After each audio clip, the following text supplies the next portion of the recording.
बाबू शांत हो जाइए लोग, प्लीज शांत हो जाइए। सवाल देखिए लोग, पैरालेलोग्राम, पैरालेलोग्राम का मतलब होता है समानांतर। क्या?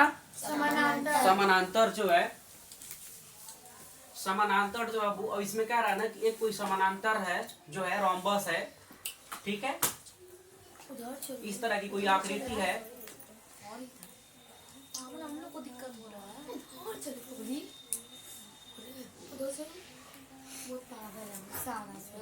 ठीक है, अब इसमें जो है बाबू क्या कह रहा है ना कि इसमें जो है इसकी हाइट है, क्या है, इसकी जो हाइट है, मतलब इसका जो बेस है ना, बेस है जो हाइट का क्या है, दोगुना है। क्या है? दोगुना है। ठीक है, लिखते हैं according to question, according to question given that, sir से कहते हैं समझ आ जाएगा। ठीक है, तो हम मान लेते हैं बाबू, एज्यूम कर लेते हैं, एज्यूम मतलब हम मान लेते, एज्यूम मतलब मान लेते हैं बाबू, जो इसका बेस होगा कितना होगा, basically height, assumed of, assumed height of parallelogram, assumed height of parallelogram.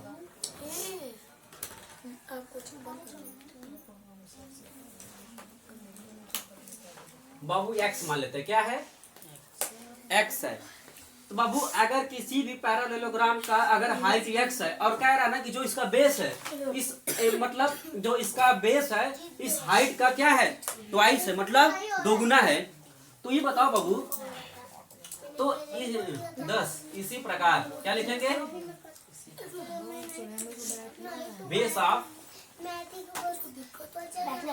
ए बाबू शांत हो जाइए, बेस ऑफ पैरालेलोग्राम,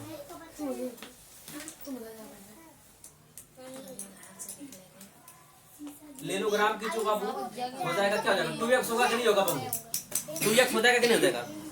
अब इस प्रश्न में बाबू बोला था कि जो हाइट बेस है पैरालेलोग्राम का, जो बेस है वो इसकी हाइट से ना दोगुना है। तो अगर हाइट x है तो इसका जो बेस हो जाएगा वो क्या हो जाएगा, 2x हो जाएगा। अब हम जानते हैं, अब इसका निकाल लीजिए, और इसके बाद इसमें दिया है, ए बाबू शांत हो जाइए, एरिया दिया है इसमें, क्या 100 नहीं 512 दिया है।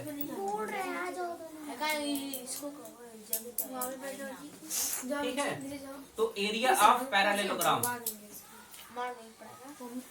Area of parallelogram, base into height होता है बाबू, बेस इंटू यही फार्मूला होता है। ठीक है, बेस कितना दिया है, 2x, और तो लिख लीजिए बेस कितना है, 2x। अच्छा, हाइट का मान कितना दिया बाबू, x दिया है। इसके बाद एरिया ऑफ पैरालेलोग्राम का मान कितना दिया है, 512, कितना दिया है, 512। लिख लीजिए, लिख लिए। अब इन दोनों का आपस में क्या करेंगे, मल्टीप्लाई कर दीजिए। तो मल्टीप्लाई करोगे बाबू तो 2x स्क्वायर हो जाएगा, क्या हो जाएगा, 2x स्क्वायर, और ये 512। अब बाबू इन दोनों के बीच मल्टीप्लाई का चिन्ह है, किसका चिन्ह है, मल्टीप्लाई का चिन्ह है, इन दोनों के बीच में मल्टीप्लाई का चिन्ह है। तो बाबू ये क्या करेगा, अगर इसको इक्वल के इधर बाबू ट्रांसफर करेंगे, इस दो को इक्वल के इधर, क्योंकि इसी का हमको मान निकालना है ना, तो इसको ज्यों कहते हैं छोड़ दीजिए। ठीक है बाबू, एक्स स्क्वायर। अब बाबू ये जो दो है ना, क्या हो जाएगा, ट्रांसफर हो जाएगा। तो जब ट्रांसफर होगा बाबू तो उधर मल्टीप्लाई में है, जब इक्वल के इधर होगा तो क्या हो जाएगा, डिवाइड में जाएगा। तो जब डिवाइड में चला जाएगा तो क्या हो जाएगा, तो अब एक्स स्क्वायर। अब इसको बाबू करिएगा तो क्या हो जाएगा, 2 5 और 6, यही होगा क्या। अब ये जो बाबू क्या है, स्क्वायर रूट। और बाबू मैंने स्क्वायर रूट निकालना बताया है, कितने लोगों को मतलब आ चुका है square root, please stand up है। अंडरस्टैंड करिए, मैंने स्क्वायर रूट सिखाया था, बताए थे ना कि जो जैसे आप एलसीएम निकालते हैं सेम उसी तरह उसको फैक्टर करना है, इसके बाद उसका पेयर बनाना है और उस पेयर में से एक एक ठो निकाल के क्या कर देना है, मल्टीप्लाई कर देंगे, भाई क्या हो जाता है, स्क्वायर रूट हो जाता है। तो बाबू ये जो होता है यहाँ पे हमको डायरेक्ट है, तो ये 16 का किसका स्क्वायर है, ये 16 का है।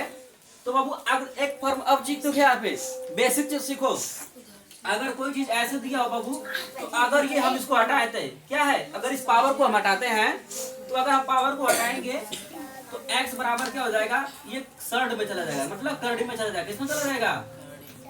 और इसका मतलब मैंने सिखाया था कि इसका मतलब होता है बाबू क्या निकालने के लिए कह रहा है, यहाँ पे रूट निकालने के लिए कह रहा है। साक्षी दे दीजिए बहू, देखिए बहू किसका मतलब क्या बोल रहा है, स्क्वायर निकालने के लिए बोल रहा है ना। दो चीज देगा, या तो लिख के दे देगा, उल्टा 6 बना रहा है, उल्टा 7 बना रहा है, ये उल्टा 5 बना रहा है।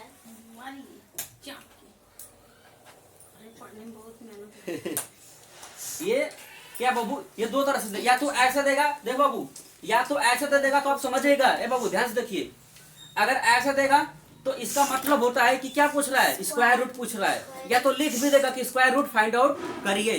तो बाबू ये क्या होता है, इसको निकालेंगे तो ये 16 का होगा, क्या होगा तीनों लाइन में ऐसे बाबू, एक्स की वैल्यू कितना आ गया, 16 सेंटीमीटर। तो ये बताइए बाबू, मतलब हाइट का मान कितना आ गया, 16, किसका मान 16। अच्छा बाबू, हम इसी को जो है अब मान यहाँ पर रखें कि निकाल नहीं लेंगे, तो हाइट का मान दिया है, बेस ऑफ पैरेललोग्राम दिया है, पैरेललोग्राम का जो दिया है ये 2x दिया है, तो बता बाबू x का मान हमको पता है ना, तो 2 का मल्टीप्लाई कर देंगे तो 2 गुणते 32, देखो मतलब ये 16 हो गया और ये 32, मतलब आगे कि नहीं समझ में। तो यही बोला था कि इस तरह से दिया है, तो बाबू जब भी इस तरह से आपका फार्मूला, तो सबसे पहले इसमें बोला था कि कोई पैरेललोग्राम है। ए बाबू प्लीज ध्यान से फिर से सवाल को समझिए कि कोई पैरेललोग्राम है, ठीक है, कोई पैरेललोग्राम है जिसकी हाइट दिया है, मतलब कहा है कि जो उसका पैरेललोग्राम का जो हाइट है, अरे बेस है, उसकी हाइट का क्या है, 2 गुना है, क्या है, तो ठीक है हम मान लेते हैं अकॉर्डिंग टू क्वेश्चन में जैसे कहा है, लेकिन इसमें दे दिया गिवन दैट एरिया आप दे दिया, ठीक है। इसके बाद हम मान लेते हैं एज्यूम हाइट ऑफ पैरेललोग्राम, मतलब हम मान लेते हैं क्या, हम मानते हैं कि पैरेललोग्राम का जो हाइट होगा x होगा, क्या होगा, x होगा। इसी प्रकार बेस ऑफ पैरेललोग्राम, अगर x है तो हमको क्वेश्चन में पहले ही बता दिया है कि जो हाइट बेस होगा, हाइट का क्या है, ट्वाइस है, 2 गुना है, तो हम क्या निकाल लेंगे, 2x हो जाएगा। अब इसके बाद हम फार्मूला क्या होगा, area of parallelogram base into height, इसके बाद हम रख लेंगे, इसके बाद इसका मल्टीप्लाई करेंगे 2x स्क्वायर हो जाएगा। इसके बाद इन दोनों के बीच मल्टीप्लाई का चिन्ह है, किसका चिन्ह है, मल्टीप्लाई का। तो जो 2 है बाबू, इसी का हमको मान निकालना है, तो जिसका मान निकालना होता है बाबू, इसको बराबर के इधर ही छोड़ देते हैं, ठीक है। अब बाकी जितना होता है उन सबको उधर भेज देते हैं, भगा देते हैं, उस साइड भगा देते हैं, ट्रांसफर कर देते हैं, पक्षांतर कर देते हैं, ठीक है। तो 2 जो बच रहा है ना, तो 2 को मतलब बराबर के देखो इधर लेके आ गए ना, तो जब इधर गुणा में था, तो जब 2 इधर आएगा तो भाग हो जाएगा, क्या हो जाएगा, भाग। तो काटोगे तो 256, 256 आ गया। तो अब बाबू एक्स स्क्वायर, मतलब एक्स स्क्वायर का मान 256 है। तो बाबू जब हम ये पावर हटाओगे, जब किसी का भी हम पावर हटाते हैं तो भाई किस में चला जाता है, स्क्वायर रूट में चला जाएगा, अरे सर्ड में चला जाएगा, किसमें चला जाता है, सर्ड में, करड़ी में चला जाता है, किसमें, करड़ी में। और करड़ी का मतलब ये होता है कि आप उसका क्या निकालिए, वर्गमूल निकालिए, स्क्वायर रूट फाइंड आउट करिए। तो इसका मैंने बाबू सिखा चुका है, मैंने स्क्वायर रूट निकालना सिखाया है। अब बाबू इसका निकालेंगे 256 का, तो 16 आएगा, कितना आएगा, 16 आएगा। इसके बाद जो है मतलब यहाँ पे x की वैल्यू क्या है, अच्छा हम x किसका माने थे, हाइट में क्या माने थे हम, हाइट निकल गया तो क्या हमको बेस नहीं पता चल जाएगा, क्योंकि बेस है तो उसी का 2 गुना है, तो 16 आ गया। कितना मस्त सवाल था, आ रहा है कि नहीं। ये है मेंसुरेशन का सवाल है, क्षेत्र मिति, हिंदी में क्या बोलते हैं, क्षेत्र मिति। ये मेंसुरेशन का क्वेश्चन है बाबू, बहुत जबरदस्त है। ये आपका कंपटीशन में आपके 6, 7, 8, 9, 10, 11, 12 में भी आएगा। मतलब अगर मेंस्ट्रुएशन आप सीख गए अच्छे से ना, तो आपको इंटर लेवल तक काम करेगा। कंपटीशन में भी आपको तो मतलब पूरी इसी पे टिका ही हुआ है। आपका कंपटीशन जो है ना इसी पे टिका हुआ है, क्षेत्र मेंस्ट्रुएशन पे ही। आगे देखते हैं, आगे क्या कह रहा है बाबू। आगे का जो क्वेश्चन है, find the area of a rhombus in which, ठीक है। तो रोम्बस जो होता है बाबू समचतुर्भुज, ठीक है। तो इसका अलग फार्मूला होता है बाबू, क्या होता है अलग फार्मूला। अच्छा इधर का सवाल मैं इरेज कर दूं, कोई दिक्कत नहीं ना है। आप कॉपी कर लिया था ना इसको, ठीक है इरेज करता हूं। देखो रोम्बस क्या होता है, रोम्बस में क्या होता है ना कि जिसकी चारों जो साइड होती है इक्वल होती है। क्या होती है? इक्वल होती है। इक्वल होती है, उसकी चारों साइड इक्वल होती है। और इसके बाद ये E है, जो उसका ये E है। डायगोनल होता है, क्या होता है? जो रोम्बस का डायगोनल होता है वो अलग अलग होता है, सेम नहीं होता है। ध्यान से समझिएगा मेरी बात को प्लीज बच्चे, लुक एट द प्लीज, ध्यान दीजिए। देखो बाबू, जो रोम्बस होता है यानी समचतुर्भुज होता है, जो रोम्बस होता है, सॉरी एक मिनट,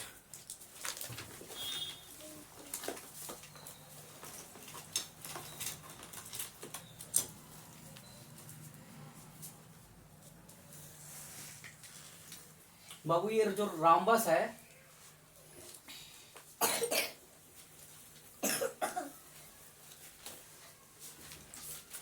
इसको हम कहते हैं समचतुर्भुज। क्या बोलते हैं? समचतुर्भुज। अभी कोई नोट डाउन नहीं करेगा प्लीज, पहले ध्यान से समझिए आखिर समचतुर्भुज पहले होता क्या है। तो समचतुर्भुज बाबू जो है इसकी कुछ आकृति जो है इस तरह से बनती है। कैसे बनती है?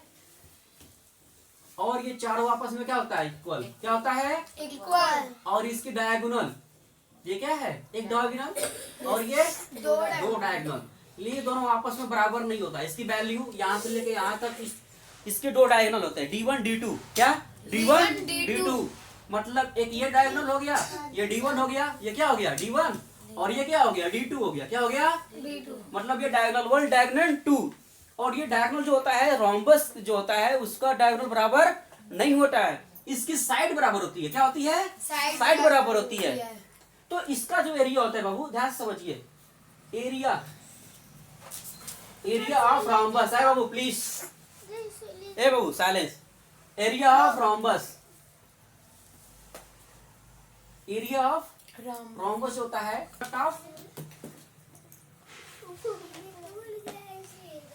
Product of diagonal.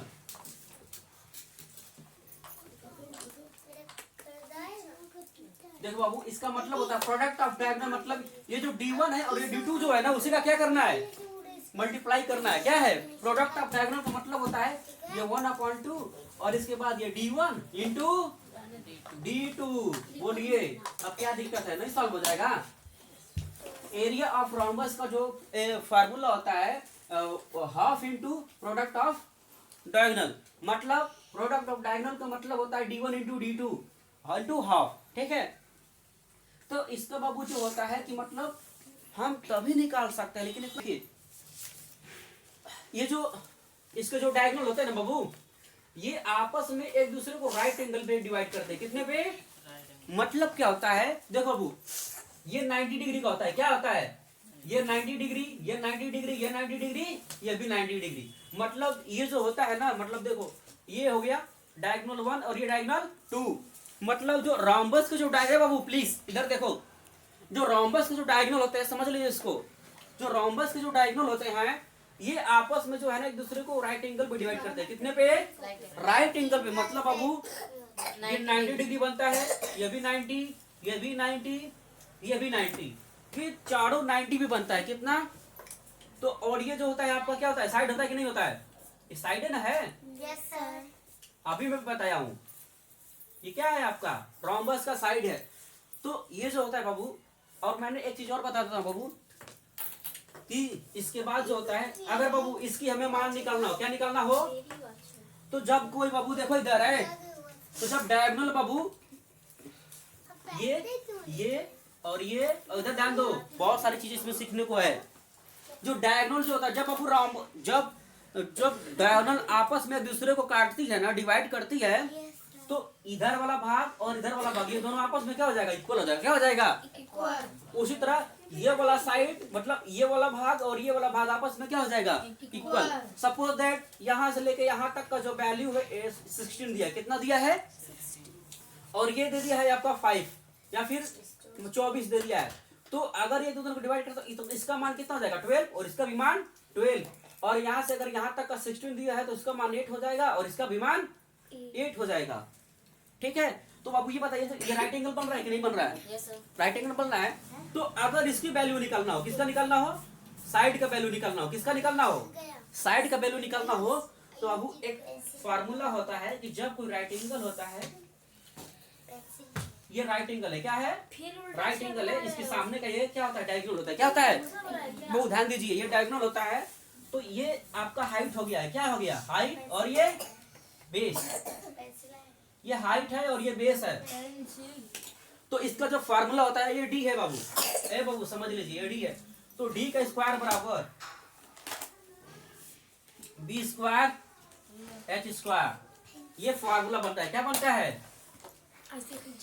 फार्मूला बनता है, ये रोम्बस में होता है। आ रहा है कि नहीं समझ बाबू?